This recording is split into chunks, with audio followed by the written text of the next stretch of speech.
Captain Mara Lin squinted through the reinforced observation window. Beyond the triple-layered blast shield, the training field shimmered under the harsh glare of twin suns.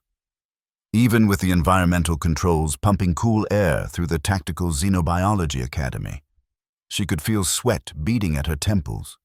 It wasn't just the heat of Deathworld that made her uncomfortable. "You're telling me you want to put fresh cadets on actual field exercises? With live specimens?" Mara turned to face Academy Commandant Lieutenant Colonel Voss, whose weathered face remained impassive.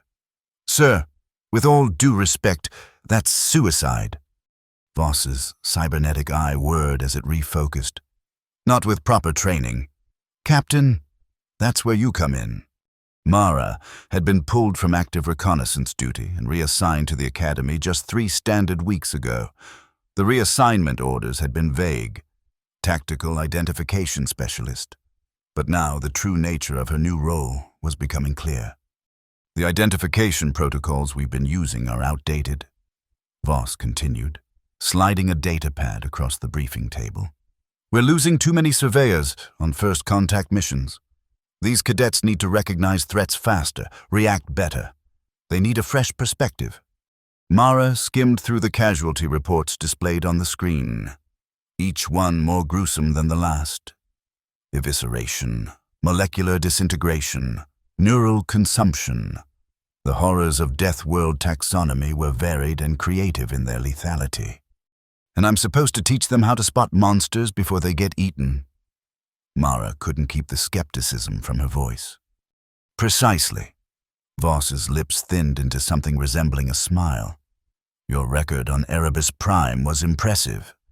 26 hostile species identified without a single team casualty." "That was different," Mara protested. "We had a controlled environment, extensive preliminary scans." "You had instincts," Voss interrupted. "And you trusted them.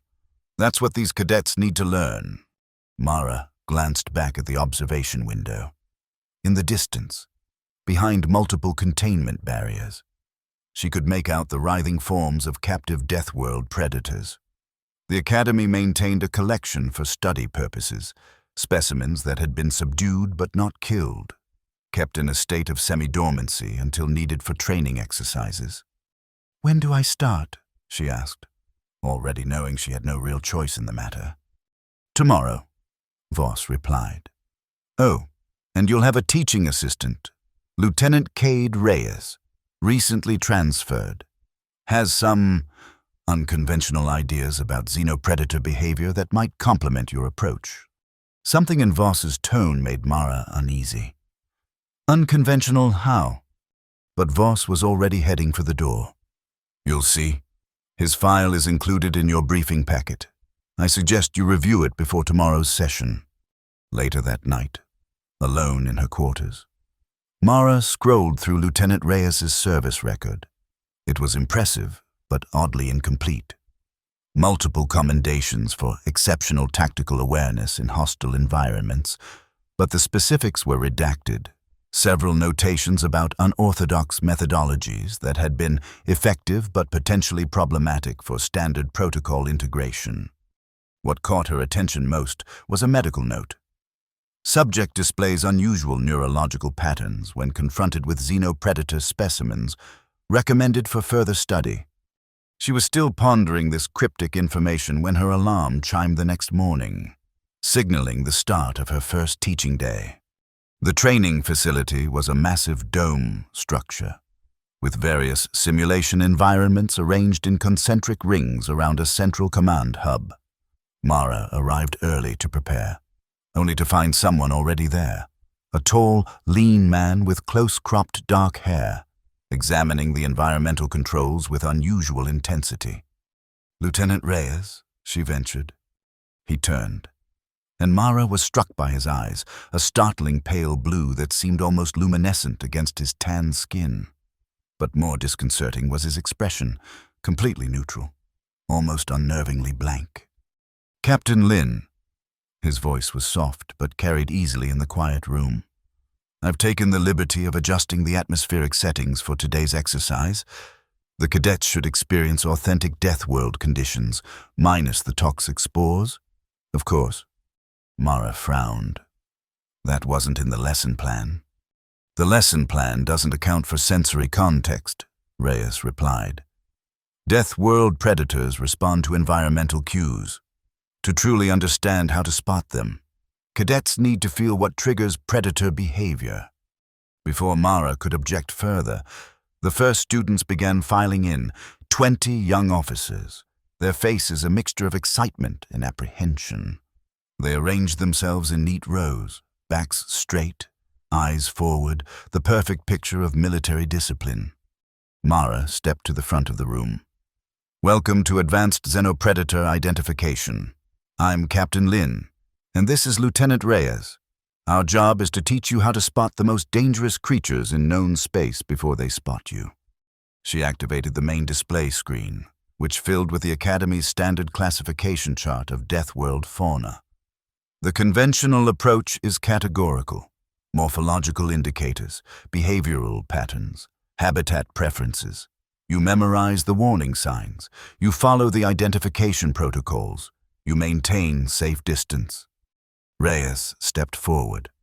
And then you die, he said quietly. The cadets exchanged nervous glances. What Lieutenant Reyes means, Mara interjected, shooting him a warning look, is that textbook knowledge alone isn't enough. You need practical experience, which is why today, you'll meet your first monster. Reyes finished. He tapped a command into his wrist pad, and the lights in the facility dimmed to a dusky red glow. Mara hadn't authorized this. Lieutenant. But Reyes was already addressing the cadets. This exercise wasn't scheduled until next week, but Captain Lin and I agree that there's no substitute for immediate immersion. His eyes met Mara's briefly, a silent challenge. Behind Containment Barrier 3, we have a juvenile shadow maw, Category 4 predator, ambush specialist, capable of limited chameleonic abilities. The cadets' expressions ranged from terrified to thrilled. Mara knew she should shut this down, but something, curiosity, perhaps, made her hold back. The barrier will be lowered to half strength. Reyes continued. The shadow maw will detect your presence. Your task is simple. Identify where it is before it would theoretically reach you. This is not authorized, Mara finally said, keeping her voice level. Lieutenant Reyes, stand down. But it was too late. The containment field was already shimmering, its opacity decreasing until they could see into the simulated forest environment beyond. Something moved among the artificial vegetation, a suggestion of motion rather than a clear form. Split into pairs, Reyes instructed the cadets, ignoring Mara's objection. One observer, one identifier. Observers, record your partner's response time. The cadets scrambled to comply, arranging themselves along the now transparent barrier. Mara strode to Reyes, keeping her voice low. What the hell do you think you're doing? These cadets aren't ready for live encounter training. Reyes's expression remained impassive. With respect, Captain, they'll never be ready if we stick to the standard curriculum. Deathworld doesn't wait for readiness. Before Mara could respond, a cadet's shout cut through the tense atmosphere. There, 3 o'clock, moving left to right. All eyes turned to the indicated spot, but Mara saw nothing, just shadows and foliage. Good catch, Cadet Joe, Reyes said approvingly. Note the displacement pattern in the undergrowth. The shadow maw isn't visible directly, but its passage creates a wave effect in the vegetation. Now Mara could see it, a subtle rippling motion, like wind through grass, except there was no wind in the contained environment. The cadets murmured appreciatively, making notes on their data pads. Next indicator, Reyes continued. Watch the native insects. Sure enough, tiny luminescent bugs were scattering in a distinct pattern, avoiding an apparently empty space that was slowly, deliberately moving closer to the barrier. For the next 20 minutes, Reyes guided the cadets through increasingly subtle signs of the Shadowmaw's presence. Mara found herself reluctantly impressed. His methodology was unorthodox, but effective. The cadets were learning to spot the predator through secondary evidence rather than direct observation. Then, something changed. The air in the training facility seemed to thicken, and the hairs on the back of Mara's neck stood up. The Shadowmaw, previously content to prowl along the perimeter of its enclosure, suddenly went still. "It's hunting now," Reyes said quietly. "Notice the difference?" The cadets nodded, their earlier excitement subdued by the palpable menace emanating from the enclosure. The creature was no longer moving. It was waiting, gathering itself. When a Deathworld predator transitions from exploratory behavior to predation, there's a moment of focused stillness. Reyes explained, "That's your last warning." Without warning, something massive slammed against the barrier, causing several cadets to stumble backward with startled cries. For a split second, Mara caught a glimpse of the Shadowmaw, sleek obsidian hide, multiple rows of serrated teeth, and eyes like molten gold, filled with cold intelligence. The barrier held, but the impact left a spiderweb of stress fractures across its surface. Warning klaxons blared as the automated security system detected the containment risk. "Evacuation protocol," Mara ordered, gesturing for the cadets to move toward the exit. "Now."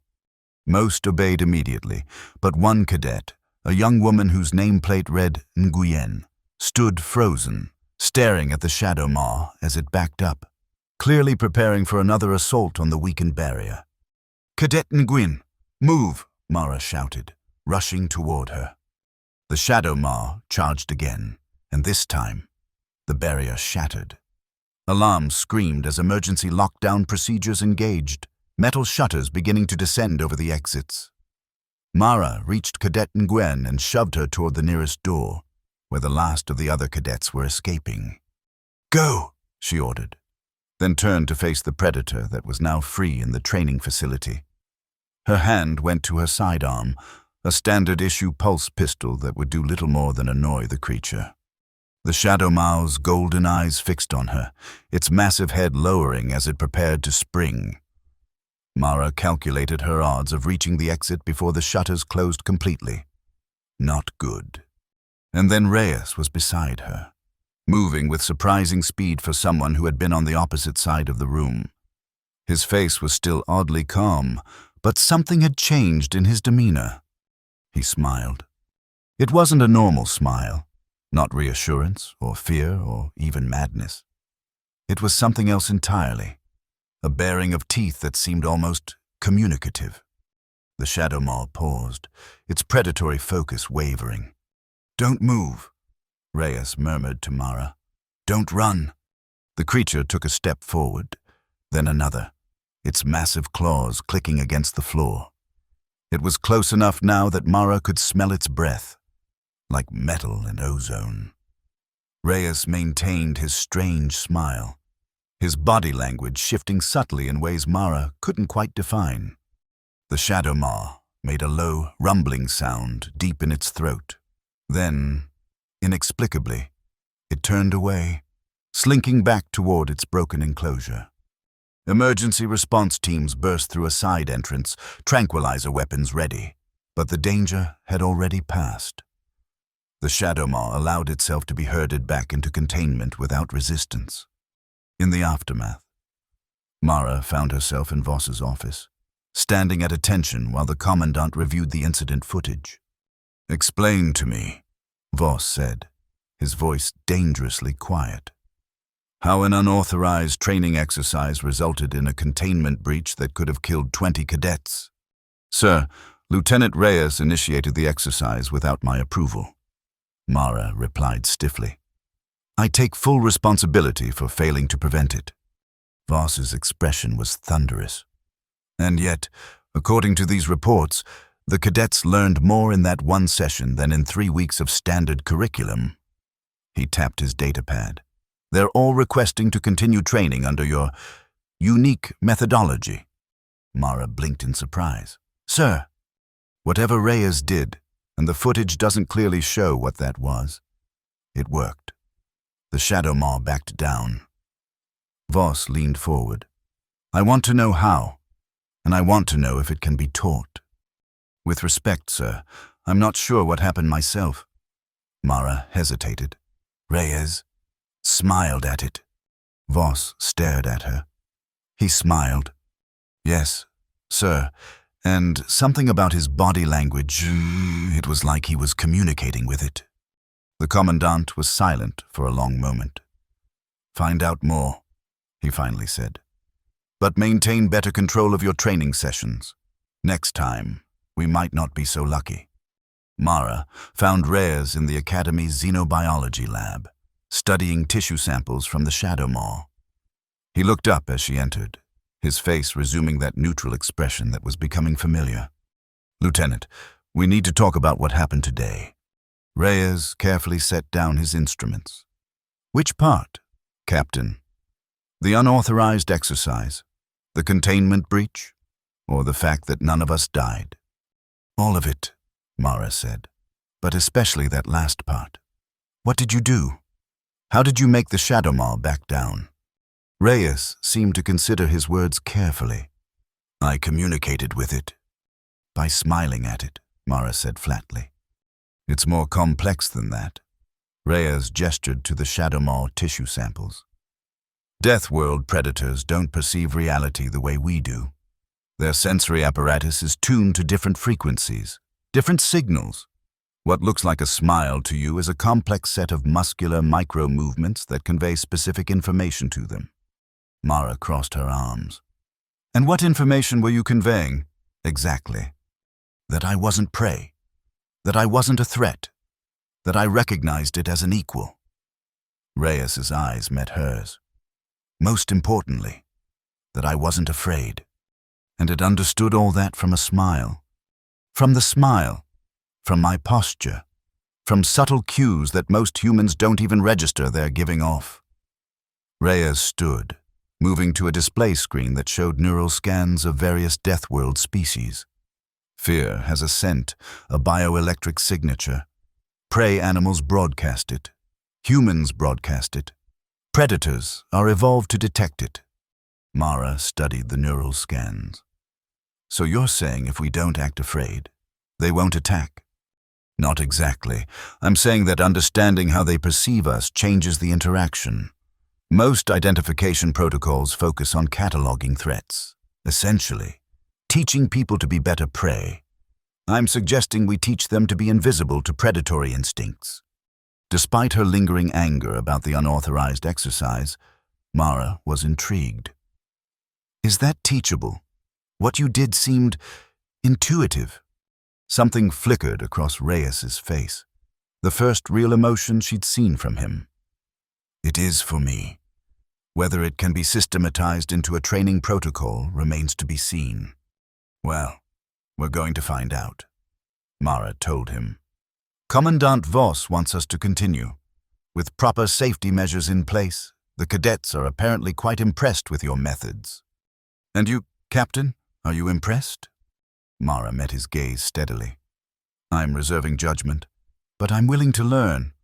Over the next few weeks, Mara and Reyes developed a training regimen unlike anything previously attempted at the Academy. Instead of focusing solely on identification from safe distances, they incorporated what Reyes called presence modulation, teaching cadets to control their fear responses and project non-threatening signals. The results were remarkable.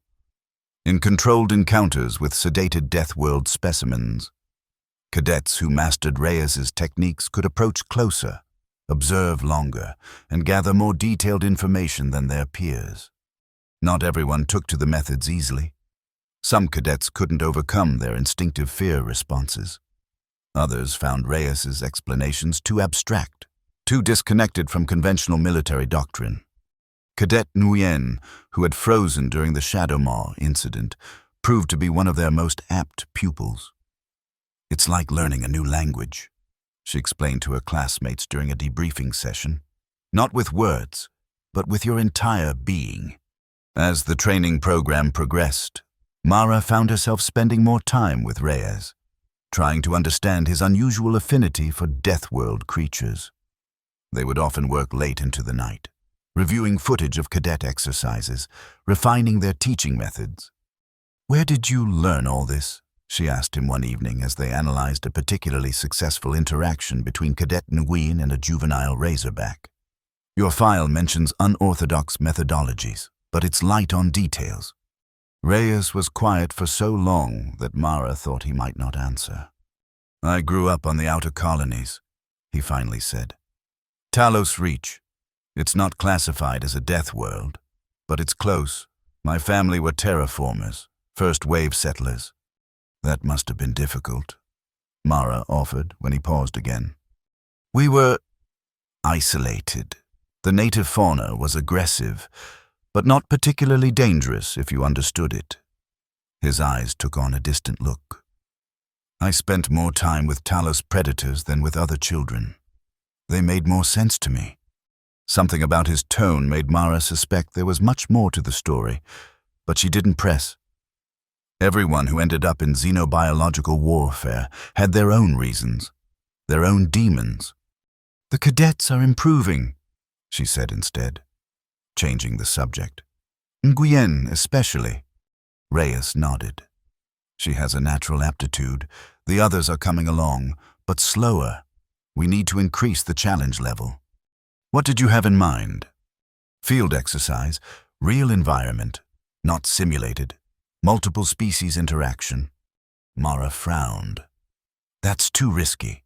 We've had good results in controlled settings, but Deathworld isn't controlled," Reyes finished. "Neither are the survey missions these cadets will eventually join. They need to test their skills in complex scenarios. Voss will never approve it," Mara pointed out. "Not after the Shadow Maw incident." "He might, if we can demonstrate sufficient progress in a compelling way." Mara knew that look by now. Reyes had a plan, and it probably involved bending several regulations to the breaking point. But she also had to admit that his methods were working. The cadets under their instruction were developing skills that could save lives on future missions. "Let me think about it," she said. Before she could consider Reyes's proposal further, alarms blared throughout the academy. Red emergency lights bathed the corridors as Mara and Reyes rushed to the command center. Voss was already there, surrounded by security personnel, his expression grim. "We have a containment failure in Sector 7, he announced as they entered. "Multiple specimens loose in the facility." Mara felt her blood run cold. Sector 7 housed the most dangerous predators in the Academy's collection, fully mature specimens that were used only for the most advanced research. "How?" she demanded. "Those containment fields have redundant safeguards." "Power surge," one of the technicians explained. "Something overloaded the main grid, and the backups kicked in too late. The fields were down for less than 10 seconds, but it was enough." "Casualties?" Reyes asked, his voice calm despite the chaos around them. "2 security personnel confirmed dead," Voss replied grimly. 3 more unaccounted for. "We've evacuated all non-essential personnel and sealed off the affected sectors, but the creatures are spreading through the maintenance tunnels." Mara studied the facility schematic displayed on the main screen. Red dots indicated confirmed predator locations, while blue markers showed the positions of security teams. "What about the cadets?" she asked. "Secured in the dormitory wing," Voss assured her. "That section has independent power and reinforced barriers.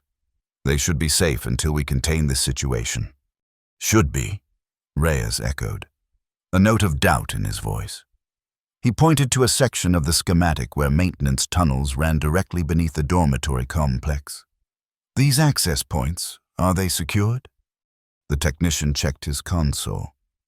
"They're supposed to be automatically sealed during lockdown procedures, but with the power fluctuations..." He didn't need to finish the thought. If the same malfunction that had caused the containment failure had affected the lockdown protocols, the dormitories might not be as secure as they believed. "I'll take a team to check," Mara decided immediately. "I'm coming with you," Reyes said. It wasn't a request. Voss nodded his approval. "Take Jensen's security squad. Full tactical gear, maximum firepower authorized." As they geared up in the armory, Mara noticed Reyes selecting minimal equipment, just a standard sidearm and a small pack of unidentifiable items. "You might want more than that," she suggested, hefting her own pulse rifle. "We could be facing multiple Category 5 predators." Reyes shook his head. "Heavy weapons will just trigger their defensive responses. We need to be fast and quiet." The security team, 6 experienced officers in full tactical armor, looked skeptical, but no one argued. Reyes's reputation had spread throughout the academy after the Shadow Maw incident. They moved quickly through the eerily silent corridors of the academy, following the most direct route to the dormitory wing. Emergency lighting cast long shadows, and the environmental systems had defaulted to minimal operation, leaving the air uncomfortably warm and still. "Motion sensors are picking up activity ahead," one of the security officers reported, checking his tactical display. "Large mass, moving fast." Mara signaled for the team to take defensive positions at a junction where the corridor widened into a small atrium. Whatever was coming, this would be the best place to intercept it. They didn't have to wait long. A massive shape bounded into the atrium, a razorback, fully mature and clearly agitated, unlike the juvenile specimen their cadets had trained with. This was a 12-foot killing machine, its armored hide bristling with razor-sharp protrusions. "Hold fire," Reyes ordered quietly, stepping forward before anyone could stop him.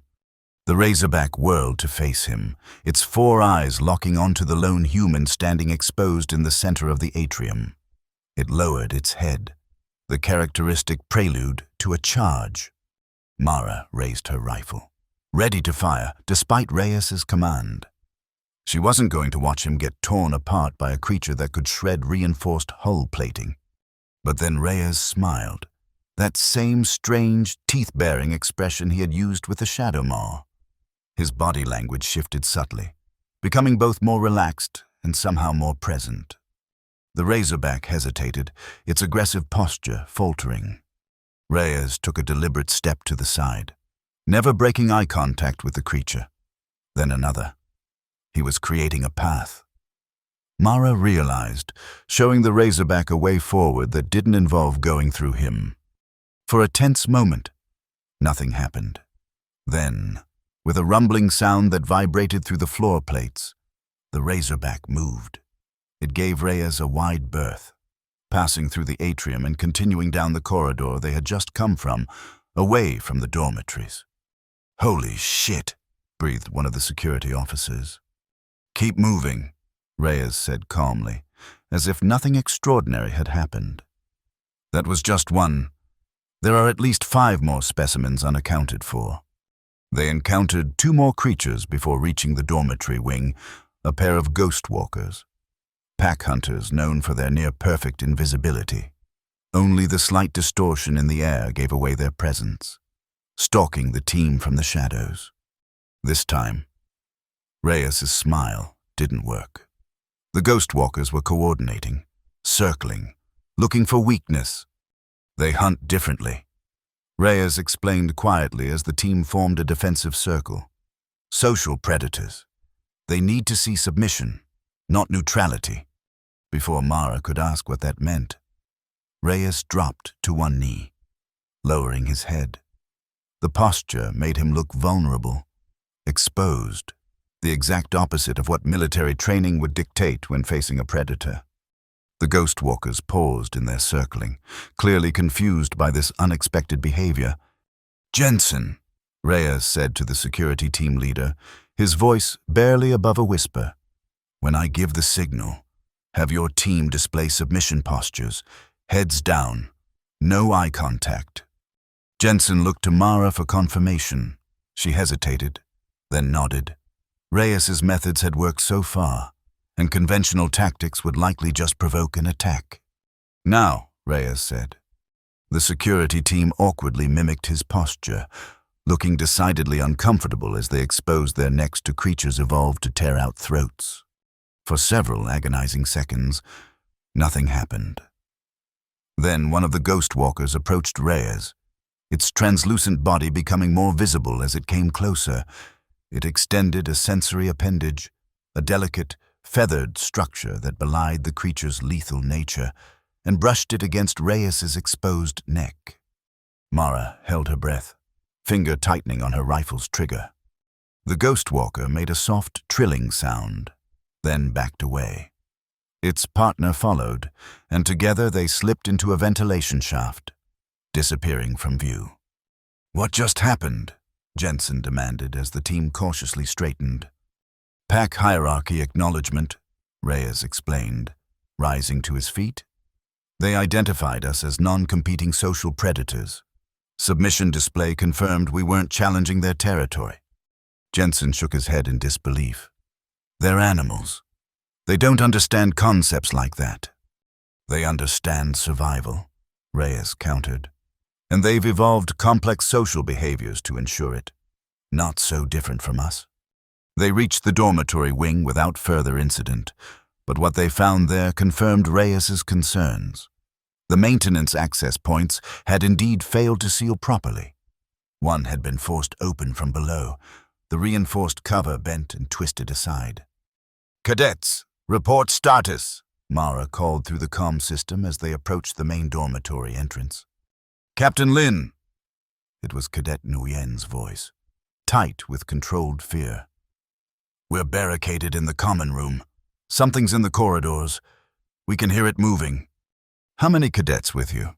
17. Rodriguez, Petrov, and Chen went to secure the emergency exit when the alarms started. "They haven't come back." Mara exchanged a grim look with Reyes. 3 cadets unaccounted for, and at least one predator loose in the dormitory section. "Stay put," she ordered. "We're coming to you." They entered the dormitory wing cautiously, weapons ready. The corridors were dark. Emergency lighting reduced to minimal levels by the power conservation protocols. The air smelled wrong, the familiar institutional scent of the academy overlaid with something musky and alien. Pheromone markers. Reyes identified. Recent, aggressive territorial claiming. "What kind of creature?" Jensen asked. Reyes inhaled deeply, his expression darkening. "Night Reaver. Mature female." Mara felt her stomach drop. Night Reavers were among the most intelligent and lethal predators in the Academy's collection. Unlike most Deathworld creatures, which hunted primarily by instinct, Night Reavers displayed problem-solving abilities and tactical thinking that bordered on sapience. "They can't be reasoned with," she said quietly. "Not like the others." Reyes nodded. "They understand dominance, but not negotiation, and they never back down from a fight they think they can win. So we make sure it knows it can't win," Jensen said grimly, checking his weapon. "Full tactical assault, overwhelm it with firepower." "That would be a mistake," Reyes countered. "Night Reavers interpret direct confrontation as a challenge. It will respond with maximum aggression, regardless of its chances of survival." "Then what's your suggestion, Lieutenant? Smile at it? Bow to it?" "No," Reyes said simply. "We let it take what it wants." Before anyone could respond to this bewildering statement, a scream echoed down the corridor, high, terrified, and abruptly cut short. "Move," Mara ordered, and the team sprinted toward the sound. They found Cadet Rodriguez at the junction of 2 corridors, backed against a wall, his face a mask of terror. Blood streamed from a deep gash across his shoulder, but he was alive, and he wasn't alone. The Night Reaver loomed over him, its sinuous, midnight black body coiled like a spring. It resembled a massive panther crossed with something insectoid, 6 limbs ending in hooked claws, its elongated head crowned with sensory filaments that wavered like underwater plants. Its eyes, 8 of them, arranged in a circular pattern, glowed with an internal bioluminescence that cast eerie blue light over the terrified cadet. It was playing with him? Mara realized. The wound it had inflicted was deliberately non-fatal. It was studying his fear response, learning about human vulnerability. The security team leveled their weapons, but Mara held up a hand, stopping them from firing. A direct assault would likely get Rodriguez killed before they could take down the creature. Reyes was already moving forward, but not in the way Mara expected. Instead of approaching the Night Reaver, he went to a nearby supply cabinet and began rummaging through it. "What are you doing?" Jensen hissed. Reyes emerged with a small container, emergency rations from the look of it. He opened it, removed a protein pack, and tossed it past the Night Reaver, well away from Rodriguez. The creature's head swiveled to track the flying object, its attention momentarily divided. "Again," Reyes instructed, handing similar packages to the others. "Create a trail away from the cadet." Understanding dawned. They were offering the Night Reaver an alternative, easier prey in the form of food it didn't have to fight for. One by one, they tossed ration packs down the corridor, creating a path that led away from Rodriguez and toward an emergency exit. The Night Reaver's sensory filaments quivered as it detected the nutrient-rich food, its predatory focus wavering. With a fluid motion like oil flowing over water, it moved away from Rodriguez, following the trail of offerings. As soon as it was far enough away, 2 security officers darted forward to retrieve the injured cadet. "Fall back to the common room," Mara ordered. "We need to regroup with the other cadets." They retreated strategically, continuing to lay down food items to keep the Night Reaver occupied. It followed the trail, but Mara could tell from its body language that it wasn't fully committed to this easier meal. It was still hunting, still assessing. The common room door was barricaded when they reached it, tables and chairs piled against it from the inside. "Cadets, it's Captain Lin," Mara called. "We have Rodriguez. Open up." The barricade shifted, and they quickly entered, securing the door behind them. Inside, 17 cadets looked up with expressions ranging from relief to lingering terror. They had transformed the common room into a makeshift fortress, using furniture to block all potential entry points. "Report," Mara demanded as the security team tended to Rodriguez's wound. "The alarms went off during evening study period," Nguyen explained. "We followed lockdown protocol, but then we heard noises in the ventilation system. Rodriguez, Petrov, and Chen went to check the emergency exit." Her voice faltered. "Petrov and Chen?" Mara asked, already dreading the answer. "We don't know. They didn't come back, and Rodriguez went to look for them." Reyes was examining the ventilation grills high on the walls. "The Night Reaver will find a way in eventually. These barriers won't stop it." "Then we need extraction," Jensen decided, activating his comm unit. "Command, this is Security Team Alpha. We've reached the cadets, but we need immediate evac from the dormitory wing." Static answered him. The same power fluctuations that had caused the containment failure were affecting communications. "We can't stay here," Mara said, thinking quickly. "We need to move to a more secure location." "The xenobiology lab," Reyes suggested. "Reinforced walls, independent power system, and containment fields designed specifically for Deathworld specimens." Mara nodded. "It's our best option, but it's 3 sections away, through potentially contested territory." "What about Petrov and Chen?" Nguyen asked. "We can't just leave them. We'll look for them on the way." Mara promised, though she had little hope of finding the missing cadets alive. "Everyone, prepare to move out. Stay together. Stay quiet." They organized quickly, security officers on the perimeter, cadets in the center, with Mara and Reyes leading. The injured Rodriguez was supported between 2 of his classmates, his wound bandaged but still seeping blood. "The Night Reaver will smell that," Reyes noted, nodding toward Rodriguez's injury. "It will track us. Then we need a diversion." Mara decided. She turned to Jensen. Can your team split off, create a false trail, lead it away from our route to the lab? Jensen nodded grimly. We can do that. 3 of my people can lay down Rodriguez's blood in a different direction, make the Night Reaver think we went that way. It was a dangerous assignment, but the security officers volunteered without hesitation. They collected some of Rodriguez's blood on cloth strips from the emergency medical kit, prepared to create a false scent trail. Meet us at the lab if you can, Mara told them. If not, secure yourselves and wait for reinforcements. With the plan set, they moved out. The corridors seemed even darker now, the emergency lighting failing in sections as the Academy's power grid continued to malfunction. They moved as quietly as possible, but 25 people couldn't help making some noise, no matter how careful they were. They had made it halfway to the lab when they heard it, a low, rumbling growl that seemed to come from everywhere and nowhere at once. It's in the ceiling conduits, Reyes warned, his eyes tracking something the others couldn't see. Moving parallel to us. The diversion didn't work, one of the cadets whispered, fear evident in his voice. It worked, Reyes replied. This is a different one. Mara felt her blood run cold. A second Night Reaver. The mature female we encountered earlier has a mate. They hunt together during breeding season. Reyes's expression was grim. And breeding season began 3 days ago. No wonder the diversion had failed.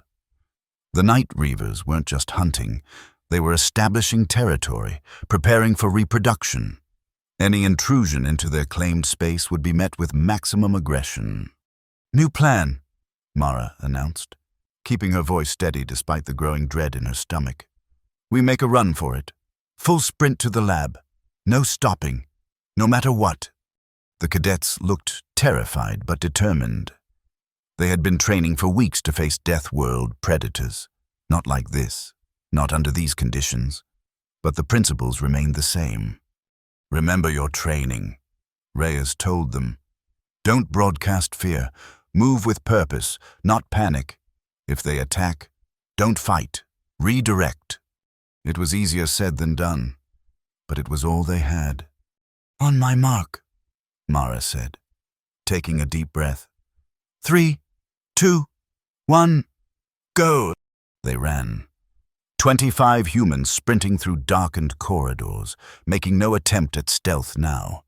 Speed was their only advantage. The Night Reavers might be stronger, more lethal, but humans could sustain a faster pace over distance. They made it through 2 sections without incident. The xenobiology lab now just 1 corridor away. Mara allowed herself a flicker of hope. Maybe they would make it after all. Maybe. A blood-curdling scream shattered that hope. One of the cadets, a young man named Ellis, was yanked upward with shocking speed, disappearing into a maintenance hatch in the ceiling that had been pried open from above. Keep moving, Mara shouted as several cadets froze in horror. Don't stop! They pushed on, but the attack had broken their formation. The group stretched out, faster cadets pulling ahead while others fell behind.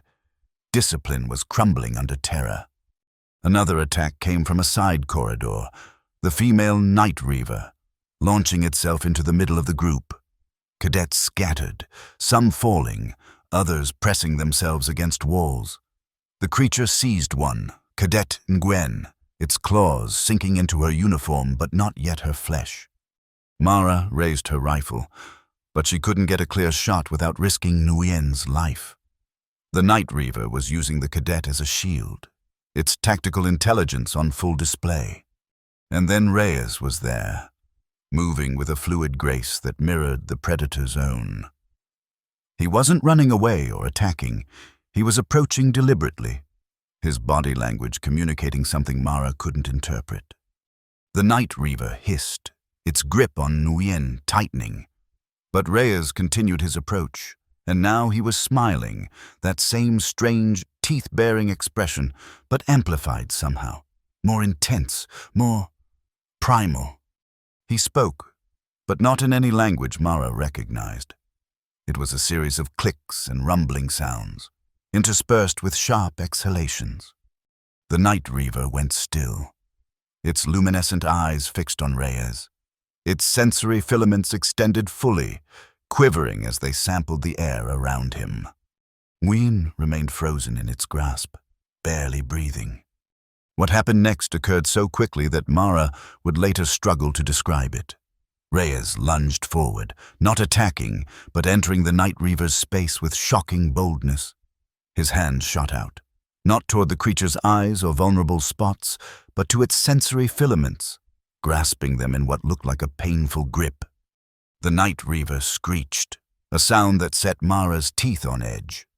It released Nguyen, who scrambled away immediately, but it didn't retreat. Instead, it reared up to its full height, towering over Reyes. For a heart-stopping moment, Mara was certain she was about to watch him die. But then the Night Reaver lowered itself, its aggressive posture melting into something almost deferential. Reyes maintained his grip on the sensory filaments for another second, then released them with a deliberate motion. He stepped back, that strange smile still on his face, and made another series of clicking sounds. The Night Reaver backed away, moving into the shadows of the side corridor. It didn't flee, exactly, but it was clearly yielding the space. "Get to the lab," Reyes ordered, his voice hoarse. "Now. This won't last." They didn't need to be told twice. The group reassembled and made the final sprint to the xenobiology lab, Mara taking up the rear to ensure no one else was taken. The lab's reinforced door slid open at their approach. Someone had reached it first and secured entry. They poured inside, Reyes coming last, and the door sealed automatically behind them. Inside, the lab was fully powered, its independent systems unaffected by the wider outages. Bright lights banished the shadows they had been fleeing through, and the familiar hum of equipment provided a comforting counterpoint to their ragged breathing. "Head count," Mara ordered, scanning the group. "Who made it?" The tally was grim. Of the 20 cadets they had set out to rescue, 17 were present. Ellis had been taken before their eyes, and 2 others, Zhang and Korokov, had been separated during the chaos of the final Night Reaver attack. The security team was down to 3 officers, including Jensen. There was no sign of the 3 who had volunteered for the diversion mission. "Seal all access points," Mara instructed, trying to focus on what they could control. "Activate the lab's containment fields. Full spectrum, maximum intensity." As the cadets and remaining security personnel carried out these orders, Mara pulled Reyes aside. "What did you do back there?" she demanded in a low voice. "With the Night Reaver? How did you make it back down?" Reyes looked exhausted. The neutral mask he usually wore cracked to reveal something vulnerable beneath. "I established dominance in their language." "Their language?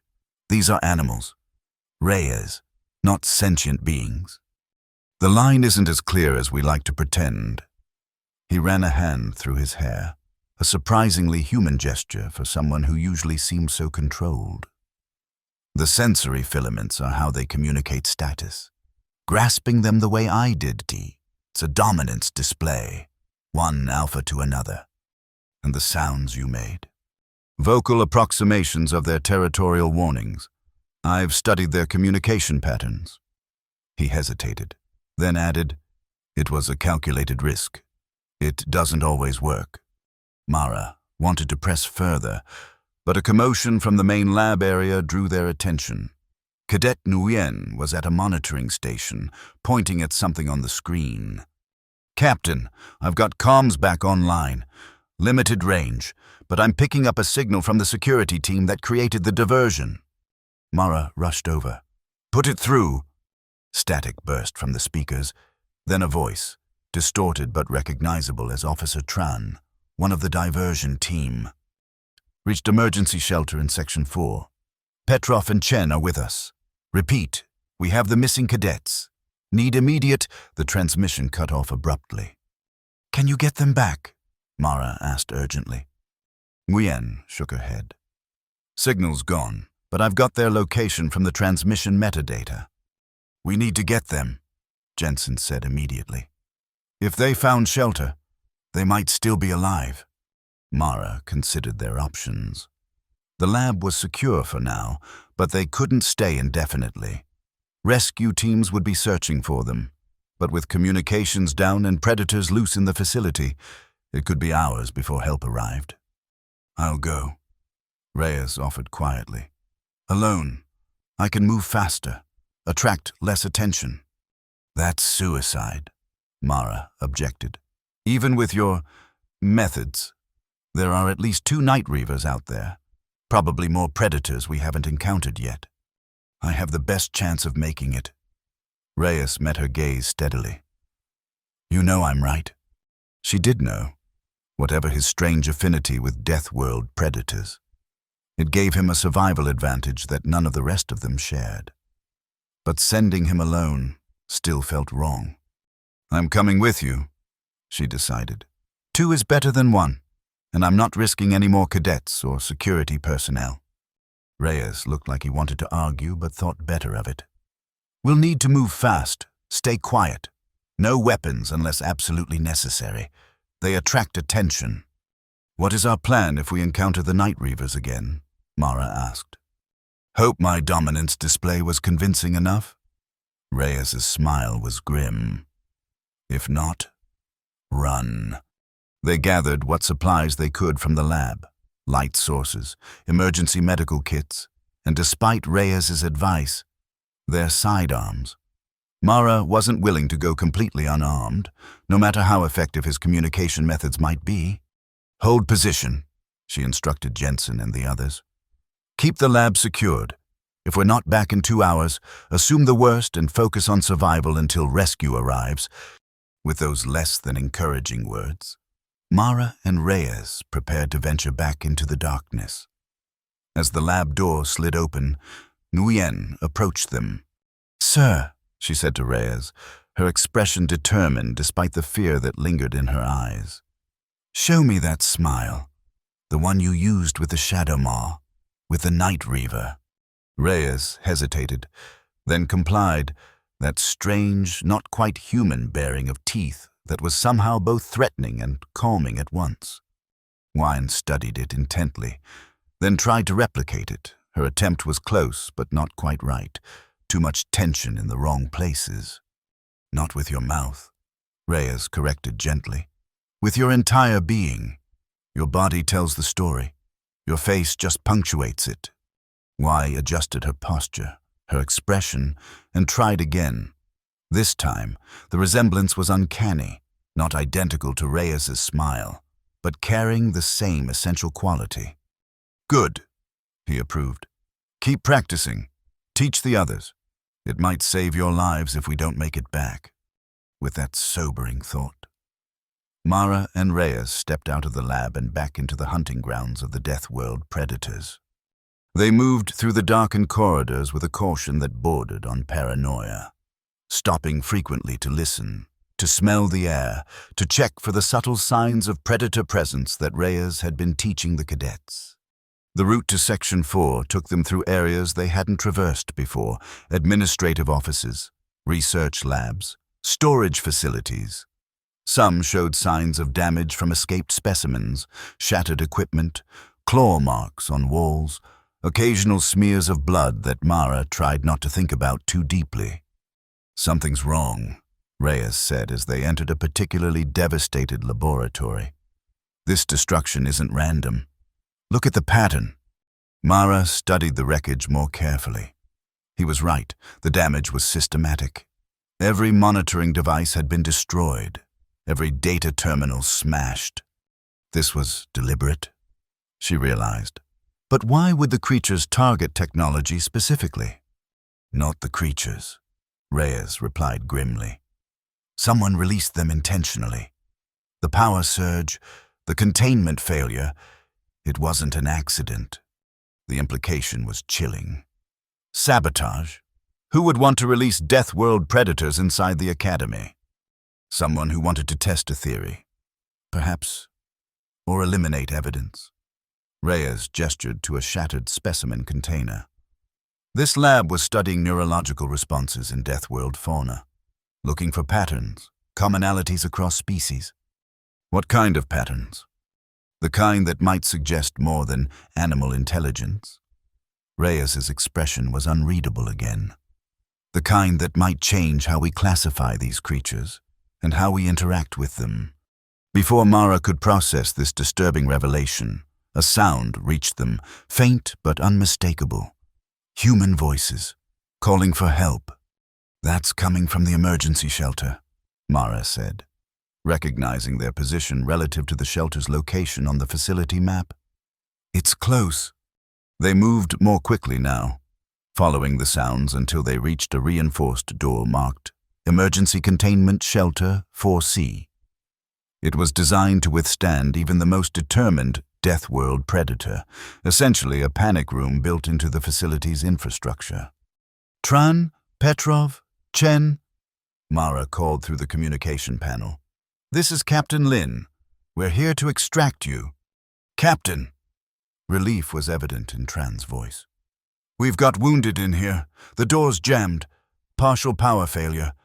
We can open it manually from inside, but it'll take both of us to operate the mechanism." "Both?" Mara questioned. "How many of you are there?" "Just me and Petrov now." "Chen," Tran's voice faltered. "We lost Chen getting here." Another casualty. Mara pushed down the surge of grief and guilt. There would be time for that later, if they survived. "Can you open it now?" she asked. "Working on it. Stand by." While they waited, Reyes surveyed their surroundings with growing tension. "We need to hurry. This area isn't secure." "What do you mean?" He pointed to a ventilation grill near the ceiling. It was intact, but around its edges, barely visible in the dim light, was a viscous substance that seemed to glisten with its own subtle luminescence. Night Reaver marking. Recent. They know this shelter is here, and they know there are humans inside. As if summoned by his words, a low, rumbling growl echoed through the corridor. Mara spun, weapon raised, but saw nothing in the shadows behind them. "They're hunting us," Reyes said quietly. "Both of them. The dominance display bought us time, not submission." The shelter door began to slide open with a hydraulic hiss, agonizingly slow. The manual override clearly struggling against the power fluctuations.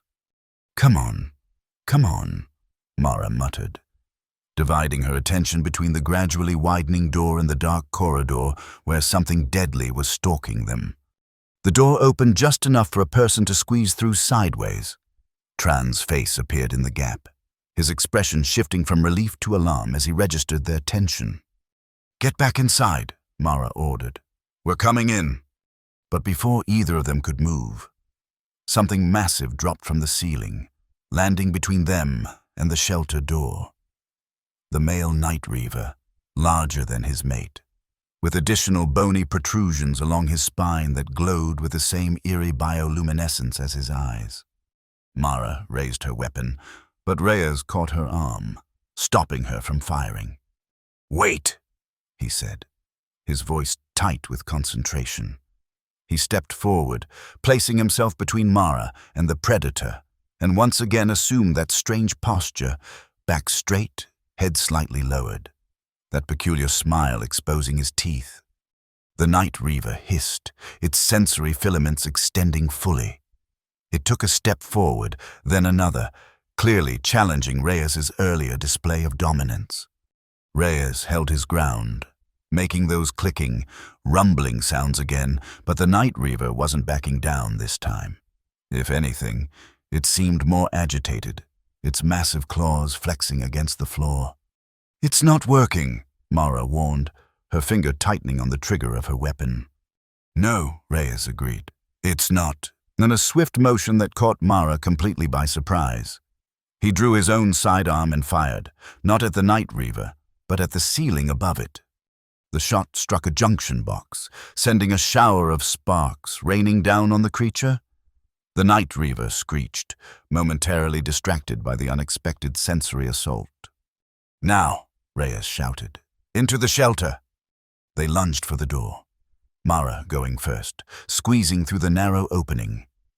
Reyes was right behind her, but as he passed through, the Night Reaver recovered from its distraction and struck, its claws raking across his back. Reyes cried out in pain, but managed to get through the gap. Tran and Petrov immediately began forcing the door closed, straining against the manual mechanism. The Night Reaver slammed against the door, its strength nearly overwhelming the three humans trying to seal the shelter. Mara threw her weight into the effort, her muscles burning with the strain, inch by agonizing inch. The door closed, finally locking with a decisive click that engaged the remaining security protocols. The Night Reaver's furious howl of frustration penetrated even the reinforced walls of the shelter. Inside, Reyes collapsed to his knees, blood soaking the back of his uniform where the creature's claws had torn through the fabric and into his flesh. "Medkit," Mara gasped, trying to catch her breath. Now, Petrov, a pale, shaken young cadet, hurried to comply, retrieving an emergency medical kit from a wall cabinet. The shelter was small but well-equipped, designed to keep occupants alive for up to 72 hours in the event of a containment breach. As Mara began treating Reyes's wounds, Tran gave her a status report. The three security officers had successfully created a diversion, drawing the female Night Reaver away from the cadet's path. They had found Petrov hiding in a storage closet, but Chen had been separated during an encounter with what Tran described as some kind of spined quadruped, likely a razorback. "Communications?" Mara asked, applying pressure bandages to Reyes's lacerations. The wounds were deep but had miraculously missed his spine. Tran shook his head. "We got one message out before the system failed again. No way to know if anyone heard us." "They heard," Reyes said through gritted teeth. "That's how Lin and I found you." Hope flickered in Tran and Petrov's expressions. "So rescue is coming?" Petrov asked. "We are the rescue," Mara told him, not wanting to sugarcoat their situation. "We've got 17 cadets and 3 security officers secured in the xenobiology lab. Once we've stabilized Lieutenant Reyes, we need to figure out how to get back there, and then how to get everyone to safety."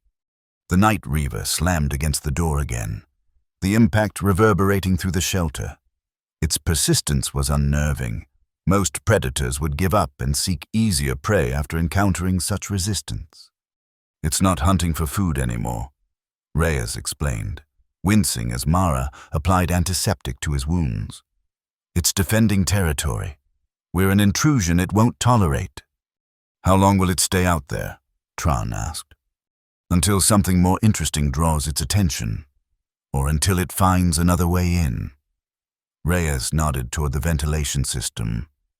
"These shelters are designed to withstand direct assault, but Night Reavers are problem solvers. Given enough time, it will find a vulnerability. So we can't stay here," Mara concluded. "But we can't leave either." "Not directly," Reyes agreed. "But there might be another way." He pointed to a maintenance hatch in the floor. "Where does that lead?" Tran consulted a schematic displayed on a small emergency terminal. "Utility tunnels. They run throughout the facility, primarily for power conduits and waste management." "Can we use them to reach the xenobiology lab?" Mara asked. "Theoretically, but they're not designed for human passage. Cramped, poorly lit, and potentially hazardous." "Still better than facing the Night Reavers again," Petrov pointed out. Mara helped Reyes to his feet. Assessing his condition, the wounds were serious, but he could move. Whether he could navigate narrow utility tunnels was another question. "I'll manage," he said, reading her concern. "It's not the first time I've been clawed by something that wanted to eat me." The shelter shuddered as the Night Reaver attacked again, this time with greater force. A hairline crack appeared in the reinforced door, small but alarming. These shelters were supposed to be impenetrable. "We need to move," Mara decided. "Tran, get that hatch open. Petrov, gather any supplies we can carry, medical kits, light sources, emergency rations. While they prepared, Mara checked Reyes's bandages one last time. "That smile of yours," she said quietly. "It didn't work this time." "It was never guaranteed," he replied. The male perceived my earlier interaction with his mate as a challenge. He came prepared for confrontation, not communication. "So your method isn't foolproof?" "No method is, but it saved more lives than it's cost." His pale eyes met hers, including yours, more than once now. She couldn't argue with that. Whatever Reyes's unusual abilities were, they had proven invaluable during this crisis. Tran managed to get the maintenance hatch open, revealing a narrow passage barely wide enough for an adult human to crawl through. Emergency lighting strips provided minimal illumination, casting the tunnel in an eerie blue glow. "I'll go first," Mara decided. "Then Petrov, Reyes, and Tran. You bring up the rear. Stay close. Stay quiet." She lowered herself into the opening, the confined space immediately triggering a claustrophobic response that she forced herself to ignore. The tunnel smelled of metal and ozone, with an underlying hint of something organic that she preferred not to identify. They moved slowly, Mara navigating by, referring to a schematic that Tran had downloaded to her personal device. The tunnels formed a complex network beneath the academy, intersecting and branching in ways that made orientation challenging. "How far to the lab?" Reyes asked, after they had been crawling for what felt like hours but was probably only 20 minutes. "Should be coming up on a junction soon," Mara replied. "Then it's a straight shot to the access point beneath the lab." As if on cue, the tunnel widened into a small maintenance hub where several conduits converged. There was just enough space for them to sit up, stretching cramped muscles before continuing. "Listen," Tran said suddenly, holding up a hand for silence. They froze, straining to hear whatever had caught his attention. At first, Mara heard nothing beyond the soft hum of power conduits and their own breathing. Then it came, a faint scratching sound, like claws on metal, coming from one of the adjoining tunnels. "Something's in the utility network with us," Reyes whispered. "Night Reaver?" Mara asked, her hand going to her weapon. Reyes shook his head. "Too small. Wrong movement pattern." He closed his eyes, listening intently. "Tunnel gust. Juvenile. From the sound of it." Mara had encountered tunnel ghasts during her training, relatively small by Deathworld standards, about the size of a large dog, but with specialized adaptations for navigating confined spaces. They hunted in packs, using echolocation to track prey through complex cave systems. "How many?" she asked. "Hard to tell. 3, maybe 4. Petrov looked terrified. "They hunt in packs. If there's one, there's more. We need to keep moving," Mara decided. "Which tunnel leads to the lab?" Tran consulted the schematic. "That one," he said, pointing to an opening directly across from where they had entered. The scratching sound was getting louder, coming from a different tunnel now, one to their right. Something was definitely approaching, and it seemed to be circling their position. "Go," Reyes urged. "I'll hold them off." "We're not separating," Mara said firmly. "We move together." She led the way into the tunnel Tran had indicated, moving faster now despite the risk of making noise. Behind her, she could hear Petrov's panicked breathing, Reyes's occasional grunt of pain as his wounds were aggravated by the crawling motion, and Tran's steady presence bringing up the rear. The scratching followed them, sometimes fading, sometimes growing louder. The tunnel ghasts were paralleling their route through adjacent passages, tracking them through the maze of utility tunnels. "Junction ahead," Mara called back softly. "We're close." The tunnel widened again, this time revealing a vertical shaft with a ladder leading upward. According to the schematic, this should bring them directly beneath the xenobiology lab. "I'll go first," Mara said. "Check if it's clear." She climbed the ladder carefully, mindful of the noise. At the top was a maintenance hatch similar to the one they had used to enter the tunnel system. She pressed her ear against it, listening for any signs of danger on the other side. What she heard instead was a familiar voice, Cadet Nguyen, giving instructions to someone. They had reached the lab. Mara rapped on the hatch in a deliberate pattern. 3 quick knocks. Pause, 2 knocks. It was a standard recognition signal used by Academy personnel. The voices above went silent. Then there was movement. The hatch lock disengaged with a metallic click, and the panel swung upward, revealing Jensen's cautious face. Weapon at the ready. "Captain," he breathed, lowering his gun. "You made it." "Not alone," Mara replied, pulling herself up into the lab.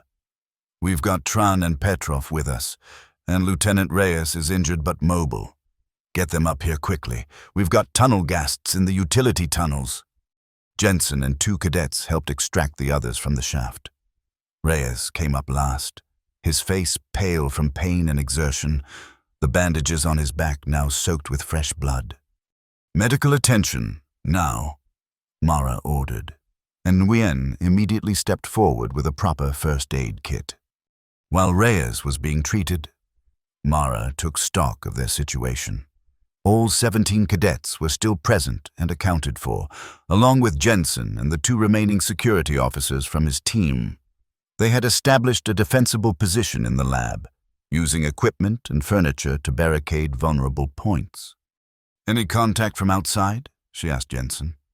"Nothing definitive," he replied. "We picked up some comm chatter that suggests a rescue operation is being organized, but the signals are too degraded to get details. What about the Night Reavers?" "No sign of them since you left. But we've heard movement in the ventilation system, smaller creatures, possibly those tunnel ghasts you mentioned." The xenobiology lab was one of the most secure locations in the Academy, with reinforced walls and multiple containment systems designed to hold even the most dangerous specimens. But it wasn't impregnable, especially with the facility's power grid still fluctuating. "We need to signal our location to any rescue teams," Mara decided. "Something they can't miss, even with communications down." "The emergency beacon," Reyes suggested from where he sat, grimacing as Nguyen applied fresh bandages to his wounds. "Every lab has one, designed to continue functioning even in catastrophic power failure." Jensen moved to a secured cabinet and retrieved a compact device. "It's here, but it's short range. Rescue teams would need to be relatively close to pick up the signal." "Boost it," Reyes said. "The lab has signal amplifiers for remote specimen monitoring. We can modify them to extend the beacon's range." It was a good plan, but it would take time to implement, time during which the Night Reavers or other predators might find a way into their sanctuary. Mara divided their group into teams, some to work on the beacon modifications, others to maintain the barricades and monitor for threats, and a third group to inventory their supplies and prepare for possible evacuation if rescue arrived. As these preparations continued, Mara found herself beside Reyes, who was now sitting up, looking somewhat recovered despite his injuries. "Your smile," she said quietly. "The one that worked on the Shadow Maw and the female Night Reaver. Teach it to me." Reyes studied her face. "It's not just a facial expression, Captain. It's a state of being." "Then teach me that, too." For a moment, she thought he might refuse. Then he nodded slightly. "Fear is a predator's primary trigger," he began. "Not the emotion itself, but the physical signs of it. Micro-expressions, pheromones, subtle changes in posture and movement. Humans broadcast these signals constantly, especially in threatening situations." "And your method suppresses these signals?" "Not exactly. It replaces them with different ones." He demonstrated, his face shifting into that now familiar expression, not quite a smile in the human sense, but something more primal. "This isn't about appearing friendly. It's about appearing known, familiar, part of the established order rather than an intruder." Mara tried to replicate the expression, but Reyes shook his head. You're thinking too much about your face. Start with your core. Center yourself. Find the place inside you that isn't afraid, not because you're suppressing fear, but because you genuinely recognize your place in the natural order. It was an abstract concept, but Mara closed her eyes and tried. She thought about her years of training, her experiences on hostile worlds, the countless times she had faced danger and survived. There was a stillness there, a certainty. Good, Reyes said, and something in his voice made her open her eyes. That's the foundation. Now, let that certainty extend outward. Posture, breathing, the set of your shoulders.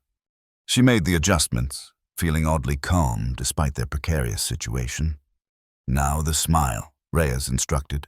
Not as a social signal, but as a biological one. You're not smiling at something, you're communicating your place in the hierarchy. Mara bared her teeth, feeling foolish at first.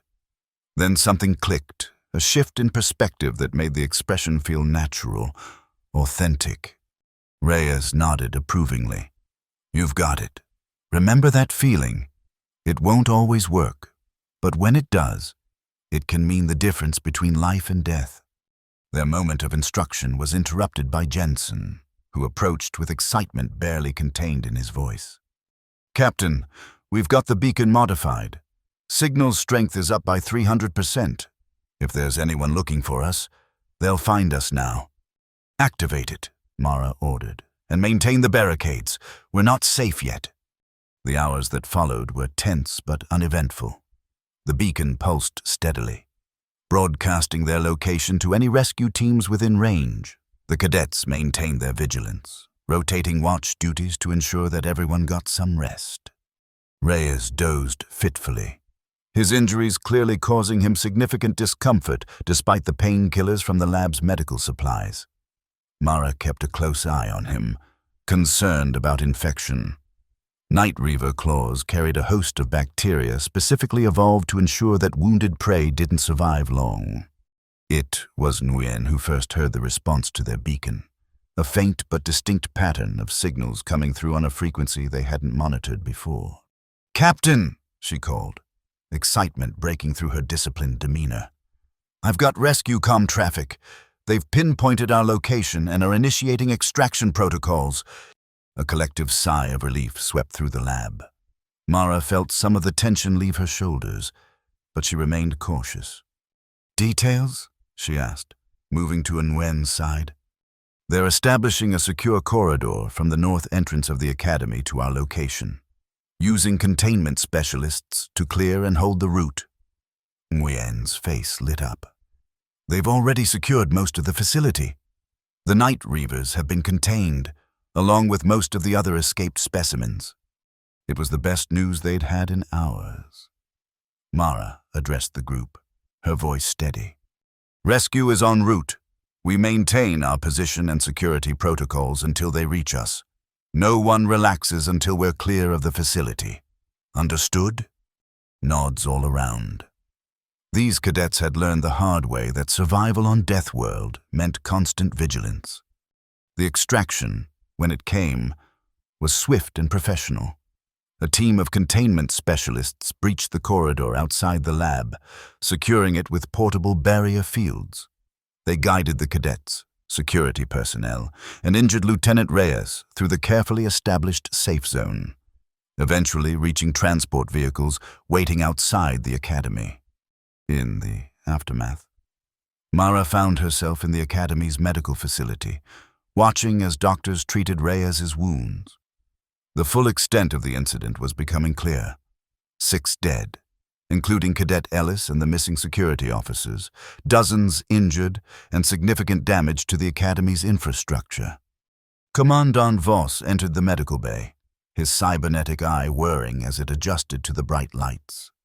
Captain Lin, he acknowledged, the situation has been contained. All escaped specimens have been recaptured or neutralized. Mara nodded, relieved but still troubled.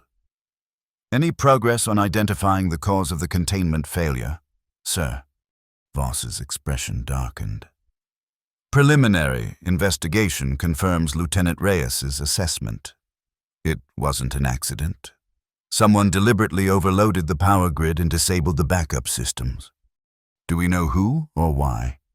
Not yet, but we have leads. Voss glanced at Reyes, who was now sedated as the medical team worked on his injuries. How much did he tell you about his background, about why he was transferred here? Mara frowned.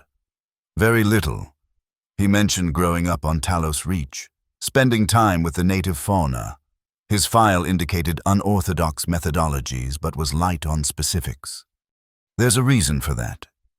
Voss activated his personal datapad, scrolling to a classified file that he showed to Mara. Lieutenant Cade Reyes was part of a specialized research program studying communication with Deathworld species. Not just identification or avoidance, actual communication. The file contained brain scans, human and alien side by side. The patterns showed startling similarities in certain regions. The program was controversial. Voss continued. Some believed we could establish meaningful contact with Deathworld predators, develop a form of interspecies understanding that might reduce casualties on survey missions. Others thought it was dangerous pseudoscience that anthropomorphized lethal creatures. And Reyes? He was their star subject, demonstrated unprecedented ability to interact with Deathworld fauna without triggering predatory responses. Some called it a gift. Others. Voss hesitated. Others suggested genetic modification, or even hybridization experiments. Mara looked at Reyes, unconscious, vulnerable, utterly human despite his unusual abilities. That's absurd. I agree. But there are powerful people who believed it enough to shut down the program. Reyes was reassigned here, where his skills could be utilized without drawing too much attention. Voss's expression was grave. I believe someone wanted to discredit him, prove that his methods were ineffective in a crisis situation. They were willing to risk lives for that. Mara was incredulous. Politics and science make dangerous bedfellows. Captain, especially when billions in research funding are at stake. Voss straightened. Whatever their intention, it backfired. The cadets who survived this incident are all already spreading the word about Lieutenant Reyes's methods, how his smile saved them when conventional protocols failed. Mara thought about the training sessions, about Reyes's insistence that understanding predator perception was key to survival, about how he had faced down creatures that could tear a human apart in seconds. Armed with nothing but a peculiar smile and an understanding of their behavior that went beyond textbook knowledge. What happens now? She asked. Now, Captain Lin, we adapt. Voss handed her a new datapad. I'm establishing a specialized training division, advanced xenopredator communication and avoidance. Tactics, I want you to head it, with Reyes as your primary instructor once he recovers. Mara scanned the order, noting the significant resources allocated to the new division. This is a major commitment, one that's overdue. We've been teaching cadets to fight or flee for too long. It's time they learn to understand. Voss's cybernetic eye focused on Reyes. His methods saved lives today. They could save many more in the future. 2 weeks later, Mara stood before a classroom of cadets, survivors of the containment breach, now joined by others who had heard about the incident and volunteered for the specialized training. At her side was Lieutenant Reyes, still moving carefully due to his healing wounds, but determined to resume teaching. Welcome to Advanced Xenopredator Communication, Mara began. What you learn here will challenge everything you thought you knew about Deathworld fauna. It will also, if you master it, significantly increase your chances of survival in hostile environments. She nodded to Reyes, who stepped forward. His face was serious as he surveyed the cadets, then broke into that distinctive smile, the one that had saved their lives in the darkness of the academy corridors. Today, he said, we learn how to speak to monsters. In the front row, Cadet Nguyen smiled back, not a human smile of pleasure or amusement, but the same primal expression that Reyes had taught them. One by one. Other cadets followed suit, their faces transforming as they embraced this new language of survival. Mara watched with a sense of pride and anticipation. They had survived the nightmares of Deathworld, and in doing so, had pioneered a new approach to one of humanity's oldest challenges, coexistence with the dangerous unknown. As the training session began, she found herself thinking about that first encounter, the Shadow Maw, the shattered barrier, and Reyes stepping forward with that strange, teeth-baring expression that had seemed so alien then. Now she understood it wasn't just a smile, it was a bridge between worlds, a recognition that even in the most hostile environments, communication was possible. They had taught the cadets how to spot Deathworld monsters. Now they would teach them how to speak with them, and that made all the difference.